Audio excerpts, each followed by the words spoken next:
नमस्कार साथियों, मैं विकास विश्वकर्मा स्वागत करता हूं आप सभी का। उम्मीद और आशा करता हूं कि अच्छे होंगे, आपकी पढ़ाई भी अच्छे तरीके से चली होगी। जैसा कि आप बहुत अच्छी तरीके से जानते हैं कि हम संधि की क्लास ले रहे हैं और संधि की क्लास में स्वर संधि, व्यंजन संधि बड़े विस्तार से और बहुत ही सटीक तरीके से हमने समाप्त किया है। लेकिन नमस्कार साथियों, मैं विकास विश्वकर्मा। आज हमारी जो आप लोगों के बीच में क्लास है वो विसर्ग संधि का है और विसर्ग संधि से आपके एग्जाम में कुछ परसेंट ऐसे चांस होते हैं जो प्रश्न बन जाता है। हालांकि वो कौन सा प्रश्न बनेगा हम सभी पे विचार विमर्श कर लेंगे, एक एक तरीके से देखेंगे, हर चीज को समझने का प्रयास करेंगे। तो आप जो अपने हेडिंग को निर्धारित करेंगे या पे लिखने का प्रयास करेंगे उसका नाम होगा विसर्ग संधि। तो यहां पर आप लिख सकते हैं विसर्ग संधि। कौन सी संधि? विसर्ग। और ये अपनी संधि हम बहुत आराम से पढ़ेंगे, बहुत जल्दबाजी विसर्ग संधि में नहीं करने वाले हैं। विसर्ग संधि हम बहुत आराम से पढ़ेंगे, इसमें हम जल्दबाजी बिल्कुल भी नहीं करेंगे। ठीक है। अच्छा, जब विसर्ग संधि अपने सामने आ गई है तो मैंने जब आप लोगों के बीच में चर्चा किया हुआ था तो हम पढ़ रहे थे संधि, और संधि की बताया था मैंने तीन भेद होते हैं। तीन में से जो पहला भेद निकल के आता है स्वर संधि, उसके पांच भेद होते हैं। लेकिन व्यंजन और विसर्ग का कोई भेद नहीं होता। तो सिंपल तरीके से क्वेश्चन बनता है आपके अपने एग्जाम में कि विसर्ग संधि का कोई भेद होता है तो विसर्ग संधि का कोई भेद नहीं होता।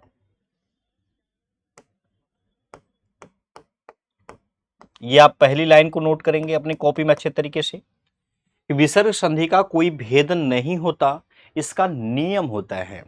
बहुत अच्छी बात है, इसका कुछ नियम होता है। हम नियम को पढ़ेंगे एक एक तरीके से। का कोई भेद या प्रकार नहीं होता। चीजें और क्या कह सकते हैं? अच्छा, विसर्ग संधि जब आपके सामने आ ही गया है तो कहीं ना कहीं इसका कुछ परिभाषा भी रहा होगा जिसके माध्यम से हम पकड़ पाएंगे कि सच में विसर्ग संधि है अथवा नहीं। तो देखते हैं कौन सी बातें होती है। आप यहां पर कह सकते हैं विसर्ग, जो अपना विसर्ग है, विसर्ग के बाद कई बच्चे कहेंगे सर विसर्ग क्या होता है? विसर्ग का मतलब यह होता है जो इसकी पहचान होगी।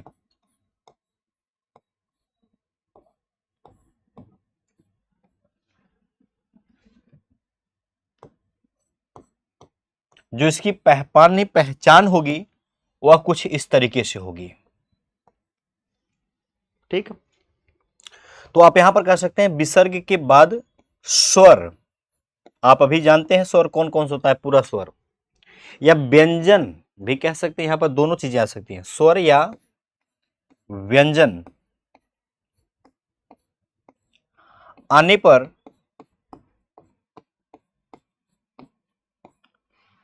जो परिवर्तन यानी कि जो बदलाव आने पर जो परिवर्तन होता है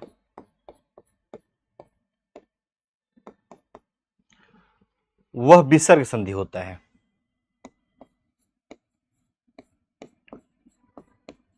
विसर्ग संधि होता है।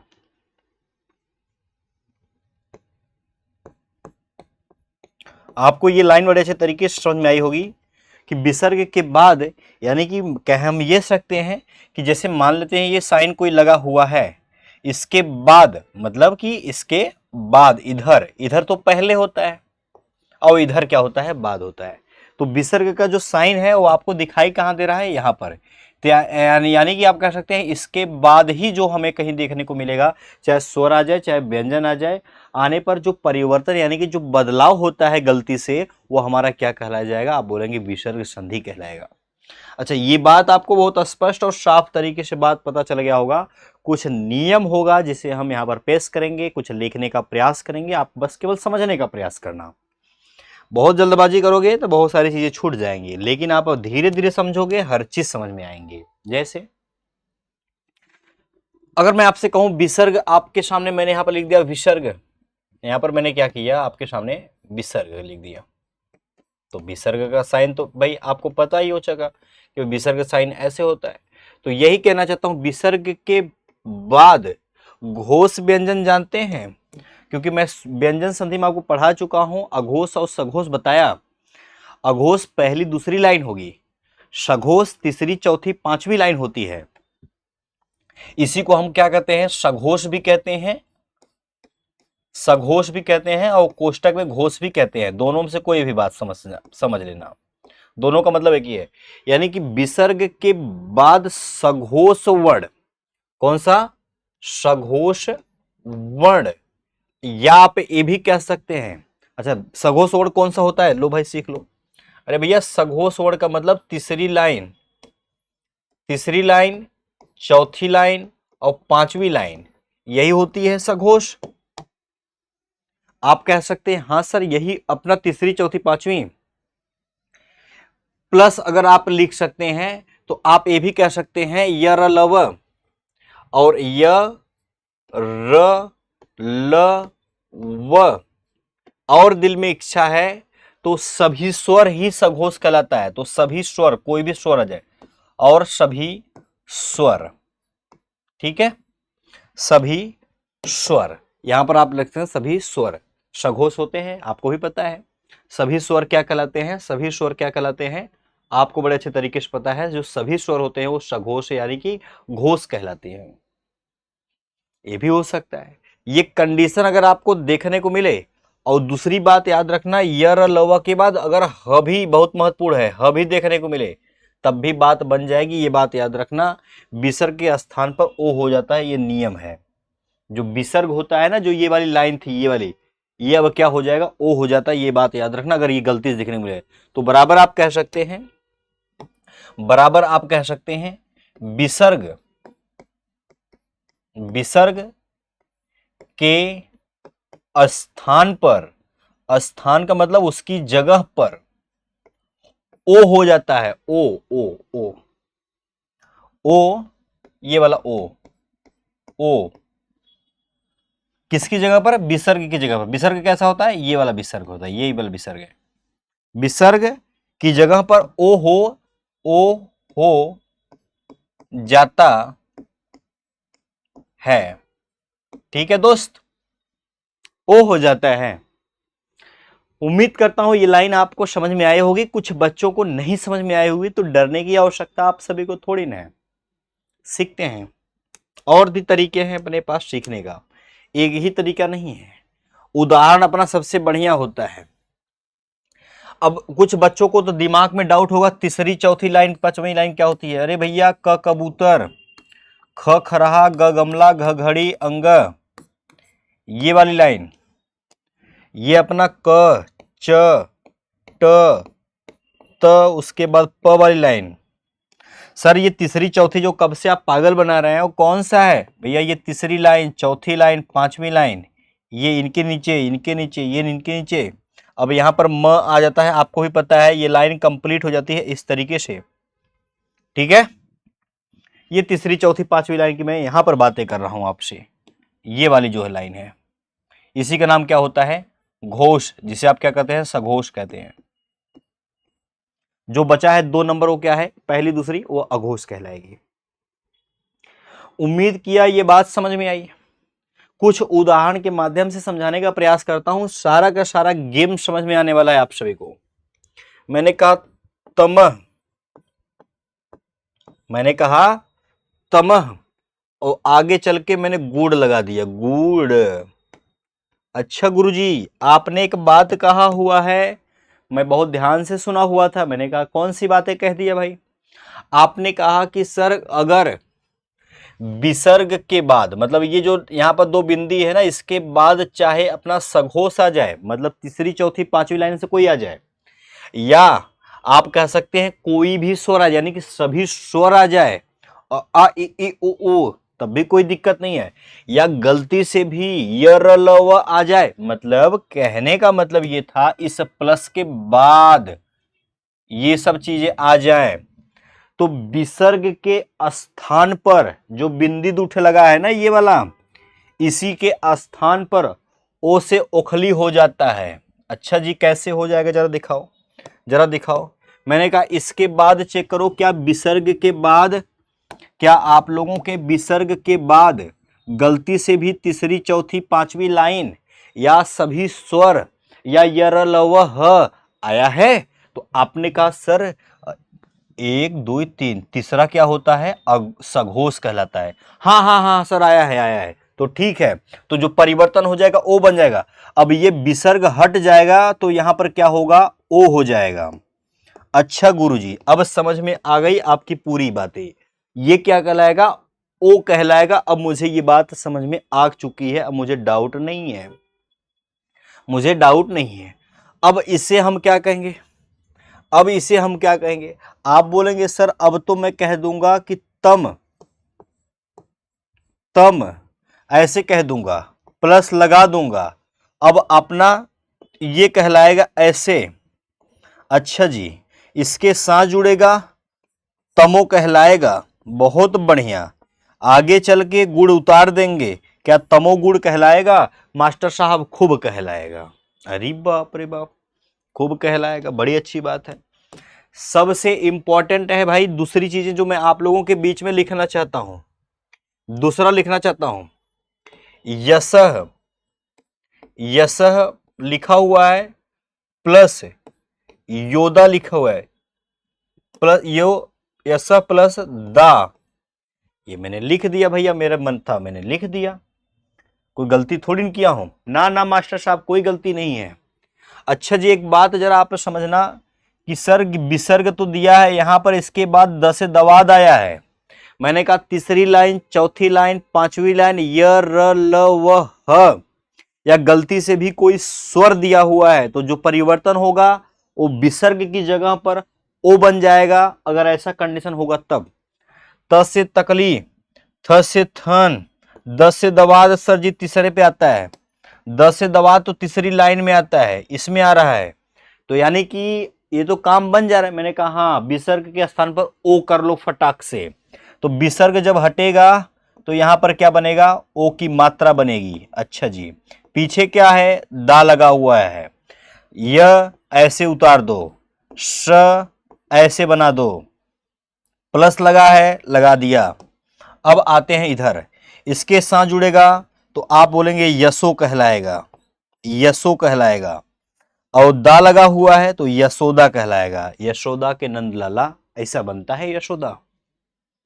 आप समझ में आई? आप बोलेंगे अच्छा ये नियम पे आधारित है। मैंने कहा हाँ ये भी बड़ा इंपॉर्टेंट है भाई, ऐसे मत कर देना, कभी भी किसी के साथ भी दिक्कतें हो सकती हैं। नेक्स्ट सीखो आप, और भी चीजें सीखना है ना, और भी चीजें सीखना है आपको। अगर मैं आपसे अगर मैं कहूं कि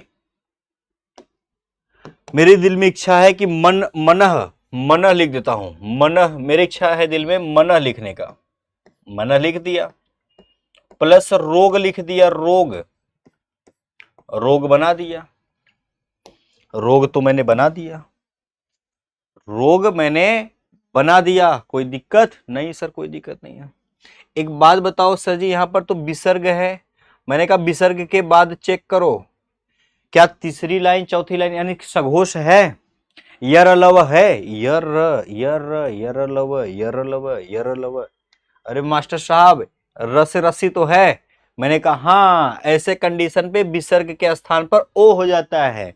आपने कहा अच्छा अच्छा अच्छा, यानी कि ये वाला जो चीजें थी ये विसर्ग हट जाता है, ये विसर्ग हट जाता है, यहां पर क्या आ जाएगा? ओ आ जाएगा। वाह वाह वाह वाह, तो यहां पर क्या आ जाएगा? ओ आ जाएगा। जब ऐसा कंडीशन होगा तभी हम ओ बनाएंगे, ऐसे ही बिना काम को वो नहीं बना लेंगे। तो ये ओ बन गया जी। मैंने कहा हाँ, तो मैं मन ऐसे लिखा, लिख दिया, प्लस लगा दूं लगा दिया, ओ कहा है लगा दिया। आगे चलते हैं, रोग पीछे लगा है तो रोग ऐसे कह दिया। अब ये जोड़ने पर क्या बनेगा? आप बोलेंगे सर इसके साथ जुड़ेगा तो मनो कहलाएगा, मनोरोग कहलाएगा। मैंने कहा हाँ कुछ बातें ऐसे ही बनती हैं, ऐसे ही बनती हैं मनोरोग। तो उम्मीद करता हूं कि बातें स्पष्ट और साफ समझ में आई होंगी आप सभी को। क्या आप बात से सहमत हैं? तो आप बोलेंगे सर हाँ, बात से सहमत तो जरूर हूं, लेकिन मन में एक डाउट है, मन में एक डाउट है। मैंने कहा क्या डाउट है बताओ। तो आपने कहा तपोधन, तपोधन को मुझे करना है, बताओ तपोधन में कौन सी संधि होगी। मैंने कहा तपोधन में संधि चाहिए, अच्छा जी, कौन सी है ये भी बताना पड़ेगा। एक बात बताओ, त और अगर आप प लिख सकते, तपह लिख सकते हैं, तपह लिख सकते हैं कि नहीं लिख सकते हैं? आप बोलेंगे हां सर लिख सकते हैं। अच्छा भाई, इस ओ को बनाने के लिए ऐसी क्या मजबूरी हमारे सामने रही होगी? तो आप कहेंगे कि सर अगर इस विसर्ग के बाद उनमें से कोई तीन आया होगा, चाहे यह लव, चाहे सघोष और चाहे सभी स्वर, तभी हमारी मजबूरी रही होगी। मैंने कहा ऐसा यहां पर क्या बनाऊं? तो आपने कहा सर ऐसा है कि यहां से धन को उठा लो, धन को उठा लो, धन को उठा लो। विसर्ग के बाद धन लगा के एक बार चेक कर लेना, क्या वहां तीसरी चौथी पांचवी, या आप कह सकते हैं क्या आपकी तीसरी चौथी यर लव सभी स्वर किसी के अंतर्गत आ रहा है? अगर आएगा तो ओ हो जाएगा। मैंने कहा हां, त से तकलीफ, थ से थन, द से दवा, ध से धनुष। तीसरी लाइन नहीं, चौथी लाइन में तो आ रही है मास्टर साहब, सघोष तो है। मैंने कहा चलो फटाक से इस पे, यानी कि इसको अब ओ बनाना पड़ेगा। ये विसर्ग क्या हो जाएगा? आप बोलेंगे ओ बन जाएगा। अच्छा, आगे चलिए, ध ऐसे कह लेंगे, कह लेंगे। आगे चलिए, त और प यहां पर लिख देंगे। अब यहां पर क्या बनेगा? आप बोलेंगे इसके साथ जुड़ेगा तो तपो कहलाएगा, और पीछे धन है। तो तपोधन का अगर पूछा जाए विच्छेद क्या होगा, तो विच्छेद जो आप लोगों के बीच में पाई गई है वो ये पाई गई है, लेकिन संधि कौन सी पाई गई है? ये पाई गई है। ये आपका विच्छेद और ये रही आपकी संधि। तो कंप्लीट रहा होगा बात। एक उदाहरण है आपके सामने जिसे आपको खुद बनाना है। मेरा इच्छा है कि मैं किसी को भी ले सकता हूं क्या? ऐसे नहीं, तपह लेता हूं, तपह हो चुका है, तपह भूमि ले लो, तप, तपह प्लस भूमि, भूमि क्या बनेगा इसमें? क्या बनेगा? तपह प्लस भूमि है, ये क्या बनेगा ये आपसे मैं जानना चाहता हूं, और एकदम सिस्टम से जानना चाहता हूं, ऐसे ही नहीं जानना चाहता हूं, ऐसे नहीं जानना चाहता हूं, अपने मन से जानना चाहता हूं। चलिए नेक्स्ट आगे की तरफ चलते हैं, नेक्स्ट आगे की तरफ चलते हैं। उम्मीद करता हूं ये बात समझ में आया होगा, लेकिन नहीं, सेकंड यानी कि अगले नियम की तरफ चलते हैं। कुछ नियम हमारे पास तो और भी हैं जिसे हमें समझना बेहद जरूरी है, कुछ नियम हमारे पास हैं जिसे हमें समझना बेहद जरूरी है। सर अब क्या समझाओगे भाई, अब क्या समझाओगे? तो मैंने कहा बहुत सारी चीजें हैं, जिससे मैंने आपसे कहा कि एक बात याद रखना, विसर्ग, ये क्या है? विसर्ग। ये क्या लिखा हुआ है? आपने कहा सर विसर्ग लिखा हुआ है। कभी भी विसर्ग, अरे विसर्ग का मतलब नहीं समझ आता तो लो सीखो भाई। वाह भाई वाह, विसर्ग का मतलब ये ऐसा वाला बिंदी होता है। गलती से भी विसर्ग के बाद अ से अमला, ये सर अ से अमला क्या है? अमला दिया है, तब क्या करोगे? तब क्या करोगे भाई? ऐसा कंडीशन देखने को मिलेगा, अ से अमला मतलब विसर्ग के बाद अ आ जाए, तब क्या करोगे? आप बोलोगे हाँ बात तो कुछ तो गड़बड़ हो जाएगा, बात तो कुछ तो गड़बड़ हो जाएगा। तो याद रखना, कभी भी विसर्ग के स्थान पर ओ होगा, विसर्ग के स्थान पर, तो विसर्ग के स्थान पर बराबर करिए, तो विसर्ग के स्थान पर, विसर्ग के स्थान पर, विसर्ग के स्थान पर ओ हो जाता है, ओ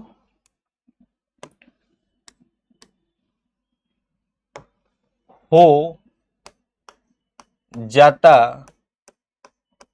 है, ओ हो जाता है। बात समझने का प्रयास करना एक बार आप फिर। मैं आपसे जो कहना चाहता हूं, सर आपने भी तो यहां पर कहा हुआ था कि कोई भी स्वर आ जाए, कोई भी स्वर आ जाए, तब वही बात है ना। अगर इसमें अ निकल के आ गया होता कहीं तब भी तो ओ तो बन रहा था। आपने बोला हाँ, तो वही तो नियम बता रहा हूं भाई, लेकिन कुछ एडवांस है इसलिए समझा रहा हूं, ये ज्यादा पूछा जाता है। ये आपको समझ में आया? सभी स्वर का मतलब इनके बाद विसर्ग के बाद अगर अ भी आ जाता तब भी ओ हो जाता वहां पर, लेकिन हमें अभी तक अ नहीं दिखाई दे रहा था ज्यादातर, तो हमने कहा अ वाला खोज लेते हैं एक अलग से। ये तो हमें पता है कि इसके बाद अगर अ आ भी गया होता ना विसर्ग के बाद, तब भी हम उसे ओ ही बनाते हैं, क्योंकि वो कहा हुआ है सभी स्वर। तो यहां पर भी हम आ चुके। तो उसने कहा विसर्ग के बाद अगर अ भी गलती से आ जाए तो ये ओ बन जाता है विसर्ग के स्थान पर। तो मैंने कहा ये बात तो सही है, लेकिन कुछ उदाहरण लेना जरूरी था, वहां पर हम उदाहरण नहीं ले पाए थे। यहां पर हमें उदाहरण लेकर आपको बताना है। जैसे आपने सुना हुआ है कई बार मनः, मनः सुना हुआ है, मनः प्लस अनुकूल होता है, अनुकूल उसी के अनुसार, प्रतिकूल उसके अनुसार न होना। ये लिखा हुआ है कि नहीं लिखा है? आपने बोला हाँ गुरुजी एकदम सेम लिखा हुआ है। कहना ये चाहता था कि जो ये दूठे बिंदी है ना, ये दो बिंदी के बाद अगर गलती से भी अ आ जाए तो ई वाला जो आपका है ये आपका हट जाएगा, इसकी जगह पर ओ आ जाएगा भैया, ओ आ जाएगा, पीछे का जो है उसे उतार लेंगे। आप कहेंगे मनो और प्लस इसकी ये हट गया, तो ये अपना जो है ये हट जाएगा। अब ये हट जाएगा, इसका कहानी खत्म। आप कहेंगे नुकुल, नुकुल कहेंगे, ये अपना, अपना ये बन जाएगा, ये अपना बन जाएगा। आपने बोला हाँ, आगे क्या था? आपने कहा सर यहां पर तो आगे म है और कुछ बचा है। मैंने कहा भैया न भी बचा हुआ है। आपने कहा ठीक है, आपने कहा ठीक है। जरा समझना कि अब ई वाला अ हट जाता है, ये वाला अ हट जाता है, लेकिन अ हट जाता है, लेकिन लेकिन लेकिन लेकिन लेकिन लेकिन लेकिन अ हट जाता, अपनी भाषा में लिख लो, जाता है, लेकिन अ हट जाता है। हट भी गया है बेचारा अपना शांति से, ये जो अ था ना, ये वाला अ, ये अपना अ हट जाता है। देखो हट गया शांति से। यहां से जब ये विसर्ग के बाद अगर अ आ जाए तो पहली बात तो ये ओ बन जाएगा, पहली बात तो ये ओ बन जाएगा, और ई बेचारा शांति से यहां से हट जाता है। जाहिर सी बात है। इसके साथ जुड़ेगा तो क्या कहलाएगा? आप बोलेंगे मनो कहलाएगा। पीछे क्या है? मनो, नु, कु और ल। मनोनुकूल में कौन सा संधि पाया जाएगा? तो आप बोलेंगे विसर्ग संधि पाया जाएगा।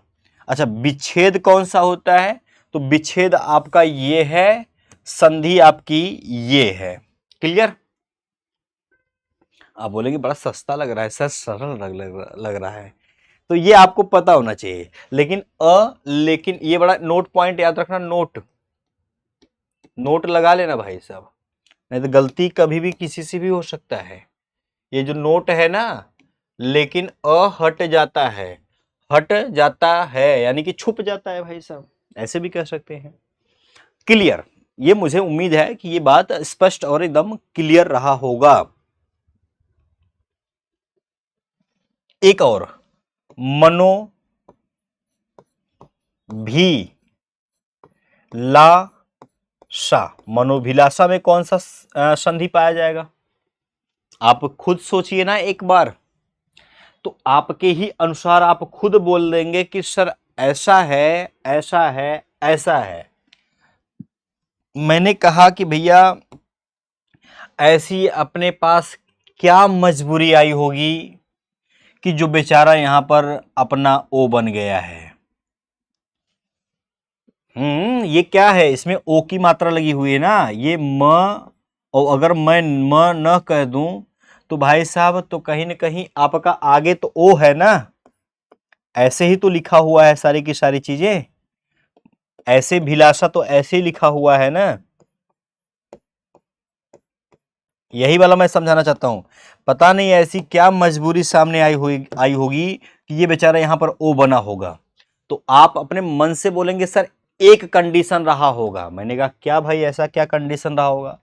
आपने कहा अगर मन लिखा होगा और मनह रहा होगा, उसके बाद अगर गलती से भी अ आया होगा ना, तभी इसकी ये मजबूरी हुई होगी बेचारे की कि इसकी जगह पर ओ हो जाता है, लेकिन अ आने पर, तो मैंने कहा अ आया होगा तभी जाके क्या कहलाया होगा? आप बोलेंगे सर ओ कहलाया होगा। मैंने कहा बात सही है भाई, पीछे जैसे है वैसे उतार दो। भीलासा लिखा है भैया, मैंने भी भीलासा लिख दिया।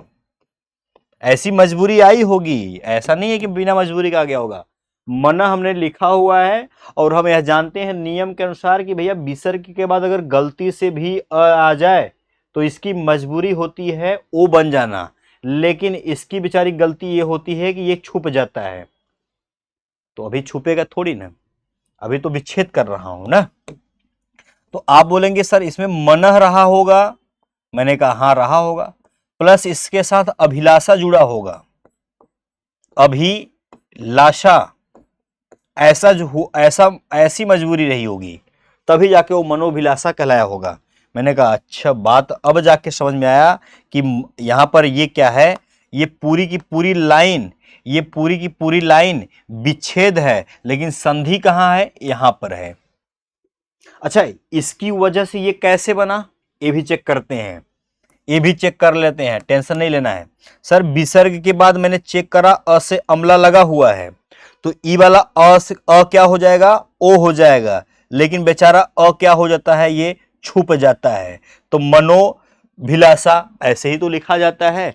आपने बोला हाँ, विसर्ग के स्थान पर ओ हो जाता है। अब समझ में आया कैसे बना होगा? तो आपने बोला अरे वाह, मनो प्लस अभिलाषा ऐसे ऐसे बनता है। तो मैंने कहा हाँ भाई, ऐसी कंडीशन रही होगी तभी जाके ये बना होगा बेचारा। तो मन प्लस अभिलाषा बराबर मनोभिलाषा होता है। इसका ये विच्छेद है, ये उसकी संधि है। संधि को मैंने विच्छेद किया, विच्छेद से संधि की तरफ ले गया। ये प्रोसेस आपको बहुत अच्छी तरीके से पता चला होगा।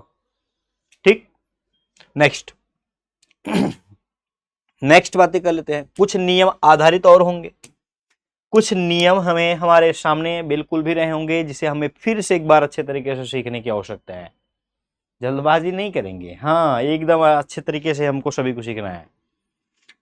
आपके अंदर भी कोई डाउट है तो उसे अभी आप बहुत बेहतरीन तरीके से पूछ सकते हैं। विसर्ग का तीसरा नियम अगर नोट करना चाहते हैं तो नोट कर सकते हैं। विसर्ग जो होता है, ये विसर्ग जो होता है, जो ये विसर्ग है ना, विसर्ग, विसर्ग का मतलब ये दो बिंदी वाला ये विसर्ग होता है। विसर्ग के बाद अगर च से चरखा, भाई च से चरखा का मतलब यही होता है, च से चरखा, छ से छाता, यही सब तो होता है। या गलती से भी स से शरीफ वाला ये आ जाए, ये हो, इन तीनों में से हो, तो एक बात जरूर अपने दिमाग में नोट कर लेंगे हम सभी के सभी लोग। क्या नोट करेंगे? अगर विसर्ग के बाद ये लाइन कंडीशन देखने को मिलता है हमें, कहने का मतलब अगर ये हमको देखने को मिलता है तो जो परिवर्तन होगा, जो बदलाव होगा वो कैसे होगा? तो आधा स बनता है, तो विसर्ग के स्थान पर, ऐसे किसी स्थान मत करना, तो विसर्ग के स्थान पर, स्थान पर, स्थान पर आधा स, आधा स का मतलब क्या होता है? अरे आधा स मतलब यही वाला आधा स होता है। आधा स हो जाता है, हो जाता है। मैंने कहा ये देखो कंडीशन बड़ा अच्छा रहा, ये बहुत बेहतरीन कंडीशन रहा आप लोगों की। ओ गुरुजी एक बात बताओ आप अपने मन से कि अगर मैं परेशान हो जाऊंगा तब क्या करोगे भैया? मैंने कहा कुछ भी नहीं करूंगा, कुछ भी नहीं करूंगा। एक बात याद है कि कभी भी गलती से भी अगर विसर्ग के बाद, विसर्ग के बाद, विसर्ग के बाद का मतलब ई वाला विसर्ग के बाद, इनमें से कोई भी आ जाए तो जो विसर्ग होगा, विसर्ग जो होगा उसी के स्थान पर हम गलती से नहीं, एकदम आसान तरीके से आधा स बना के खेला को खत्म कर देंगे। ये इसकी जगह पर हम कर लेंगे, ठीक है? अच्छा जी यही कहना चाहते हो? तो मैंने कहा हाँ भाई। ओ गुरुजी उदाहरण दोगे तब तो समझ में आएगा। मैंने कहा हाँ भाई तभी समझ में आएगा, बिना उदाहरण का नहीं समझ में आने वाला है। कोई भी चीजें हमें बिना उदाहरण के नहीं समझ में आएंगी। एक बार समझने का एकदम बेसिक से प्लान बनाइए खुद आप। सिर्फ मेरे दिमाग में कर रहा है कि मन प्लस चेतना, तो मैंने कहा भाई ऐसे बना के देखते हैं। मन बना लेते हैं, मन ऐसे ही होता है, और प्लस चेतना तो सबके साथ होगा। चेतना मैंने यहां पर बना लिया, मन प्लस चेतना बना लिया। बना लिया, बना लिया सर। ओ गुरुजी, विसर्ग के बाद मैंने चेक किया च से चरखा लिखा हुआ है। मैंने कहा कोई घबराने थोड़ी ना है, कोई टेंशन थोड़ी लेना है। अच्छा, विसर्ग के बाद च से चरखा रहेगा तो विसर्ग के स्थान पर ई वाला हो जाएगा क्या? मैंने कहा हाँ। तो विसर्ग को हटाओ भैया, ई विसर्ग के स्थान पर अब क्या होने वाला है? आप बोलेंगे सर यहाँ पर अपना आधा स हो जाएगा। अब ये बात समझ में आई? आप बोलेंगे हाँ सर ये बात समझ में आई। आगे क्या है? मन लगा हुआ है तो लिख दिया। अच्छा, इसमें परिवर्तन हो गया। पीछे क्या है? चेतना। ये चेतना ऐसे लिखा जाएगा? आप बोलेंगे क्यों नहीं लिखा जाएगा? मैंने कहा हाँ भाई लिख लो। अब इसे जोड़ दोगे तो क्या बनेगा? तो आप बोलेंगे सर एक बात बताओ, ये तो पहले बात तो मन कहलाएगा, आधा स ऐसे होता है। नहीं मास्टर जी, आधा स अब तो ऐसे बनाना पड़ेगा ना। मैंने कहा नहीं, ऐसे आधा स होता है। और चेतना लिख दीजिए, मन चेतना ऐसे हो जाएगा। ये संधि है, ये विच्छेद है। अच्छा, विच्छेद से भी संधि की तरफ चलना है क्या? कई बच्चों को ऐसा लग रहा है। आप बोलेंगे हाँ मास्टर साहब लेके चलो। तो एक आपने नाम बड़ा अच्छे तरीके सुना हुआ है, निश्चल। सर जी मैं बहुत निश्चल व्यक्ति हूं। अच्छा, मैंने कहा हाँ भाई आप निश्चल व्यक्ति हो सकते हैं।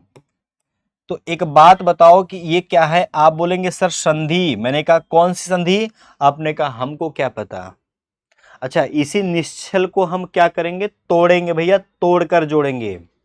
तो आपसे अगर मैं पूछ दूं गलती से भी कि ऐसी क्या मजबूरी रही होगी, ऐसी क्या मजबूरी रही होगी कि जो हमारा यहां पर आधा स बना होगा, तो आप ही कहेंगे कि मास्टर साहब इस पीछे एक मजबूरी रही होगी कि विसर्ग के बाद, विसर्ग के बाद, विसर्ग के बाद मतलब इधर इधर इधर इधर, विसर्ग के बाद कहीं ना कहीं विसर्ग बना लो भैया, विसर्ग बना लिया।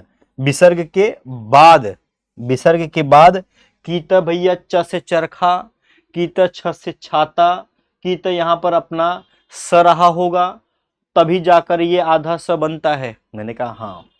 तो यहां पर मैंने तीनों को लिखने का प्रयास किया जैसे मैं आपके सामने लिखना चाहता हूं। क्या क्या भाई साहब हो सकता है? मैंने कहा कीत च से चरखा रहा होगा, कीच छ से छाता रहा होगा, और कीत ये रहा होगा भाई साहब, इनमें से रहा होगा, तभी जाके उसकी मजबूरी होगी कि आधा आधा आधा बनने का। तो आप कहेंगे सर ऐसा कंडीशन जरूर देखने को मिला होगा हमको। मैंने कहा कैसा? आपने कहा सर ऐसा कंडीशन हमें देखने को जरूर मिला होगा।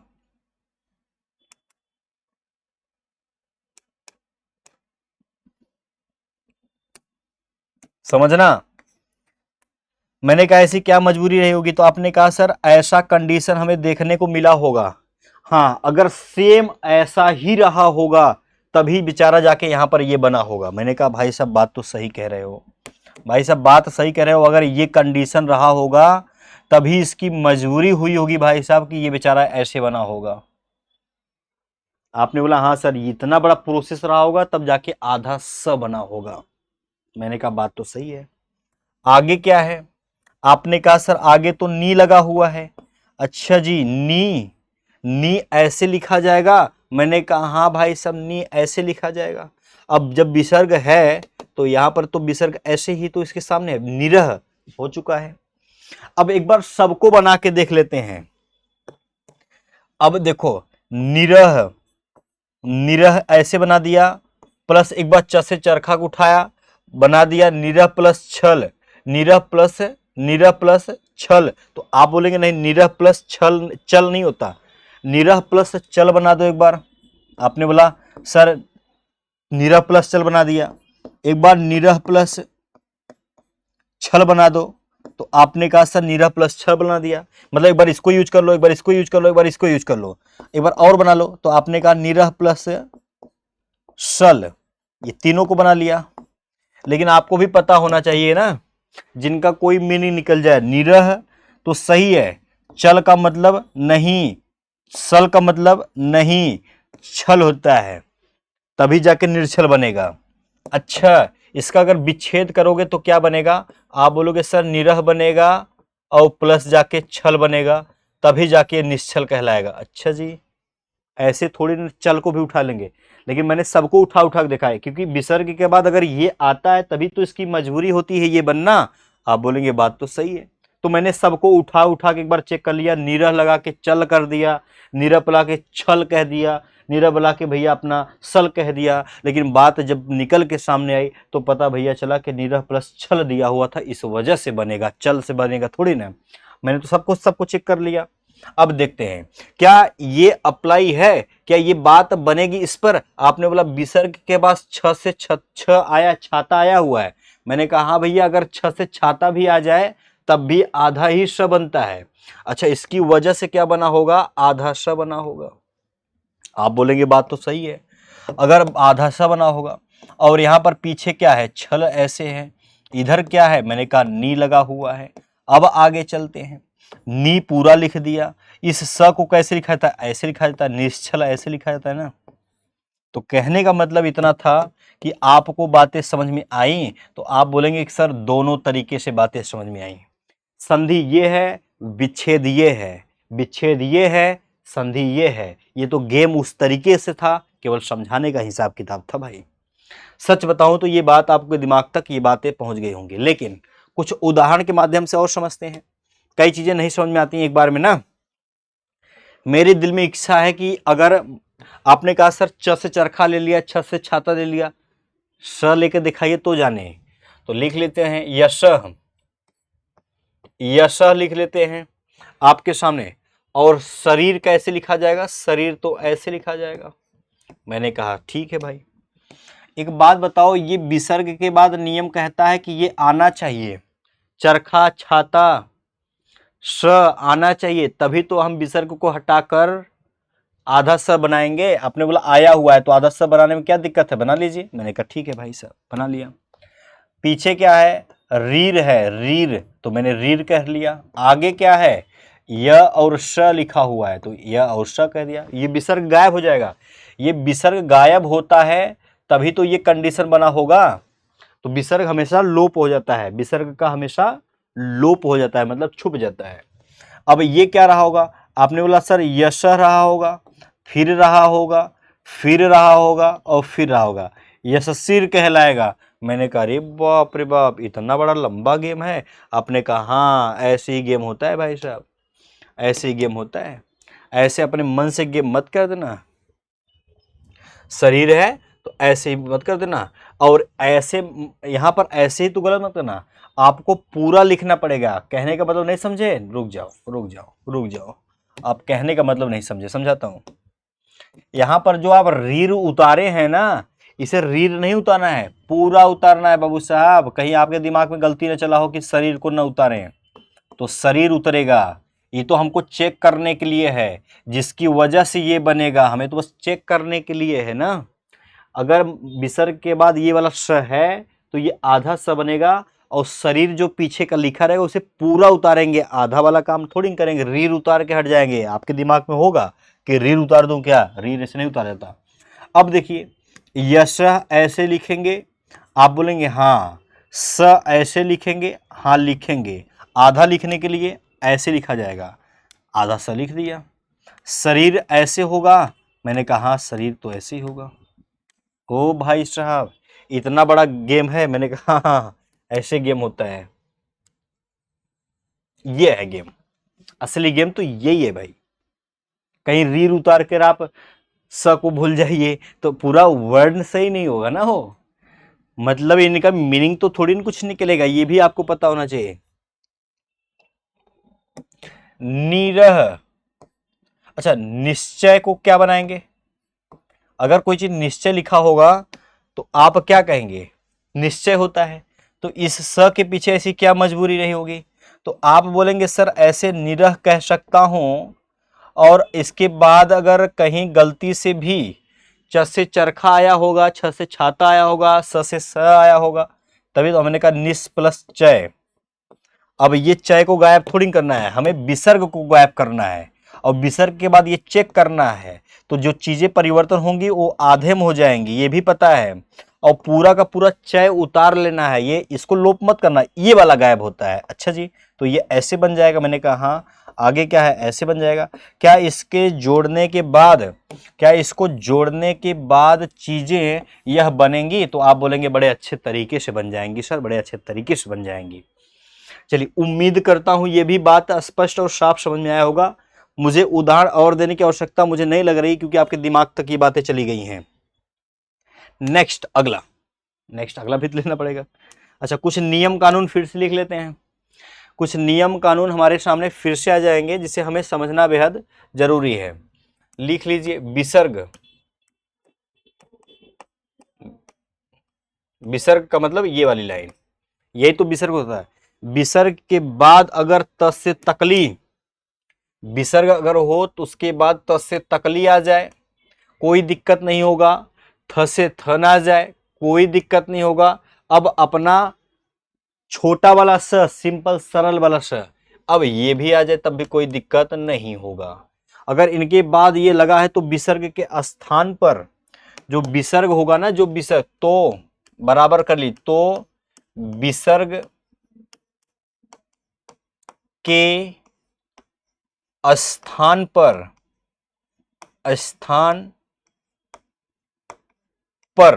तो विसर्ग के स्थान पर आधा स हो जाता है। आधा स मतलब ये वाला आधा स, ठीक है, ये वाला आधा स आपको पता हो जाता है, हो जाता है भाई, ये हो जाता है। एक आक उदाहरण दे दूं, तब उसके बाद कल भी कुछ उदाहरण हम लेंगे, आज भी लेंगे, ऐसे लेते चलेंगे ना, ऐसे उदाहरण हम लेते चलेंगे। ये उत्तर आपको बहुत अच्छे तरीके से समझ में आएगा। कैसे, एक बार फिर से देखते हैं, क्या ऐसी दिक्कत रही होगी। तो आप अपने अनुसार एक बात अपने मन से कुछ वर्ड सोचिए कि अगर मैं आपसे कहूं, अगर मैं आपसे केवल केवल कहना चाहता हूं कि भाई निरह प्लस संतान, ऐसे ही तो लिखा जाएगा, निरह प्लस संतान। आपने बोला हाँ सर ऐसे लिखा जाएगा। जरा सोचिए कि विसर्ग के बाद क्या सर अपना ये आया है? आपने बोला हाँ आया है। तो चीजें क्या बदलेंगी? आपने बोला सर आधा स में बदलेंगी, क्योंकि नियम कहा है। बात तो सही है भाई। आगे क्या है? संतान, संसार कर लीजिए भाई, संतान, पहले उसको संतान करिए। गलत रहेगा तो गलत आएगा ना, निरह प्लस संतान, तो यहां पर आप सभी को संतान पूरा लिखना पड़ेगा, पीछे का पूरा उतार दिया। ये तो विसर्ग की इसकी वजह से ऐसा रहा होगा, तभी जाके ये क्या बना होगा, ऐसा बना होगा। आगे क्या है? नी लगा हुआ, ऐसे कर दिया। अब ऐसे नी बनाएंगे, इस स कैसे लिखा जाता है? ऐसे लिखा जाता है। संतान कैसे लिखा जाता है? ऐसे लिखा जाता है। शैतान नहीं है, संतान है, निसंतान होता है। यहां पर ये बन गया, कैसे बना वो भी बता दिया। अब दूसरे की तरफ अगर आपकी इच्छा है दिल में चलने का, तो एक और लाइन है, विरह। अच्छा, विस्तार को हम कैसे करेंगे? विस्तार भी तो होता है, विस्तार में कौन सी संधि पाई जाएगी? तो आप खुद कहेंगे कि सर ऐसा है कि मजबूरी अपने सामने ये रही होगी, ये आधा स तब बना होगा जब कहीं न कहीं आप ये वाली गलती किए होंगे, ऐसी वाली गलती किए होंगे। मैंने कहा हाँ हाँ हाँ, ऐसी गलती हुई होगी। विसर्ग के बाद अगर त है, विसर्ग के बाद अगर त है तो क्या हो जाएगा?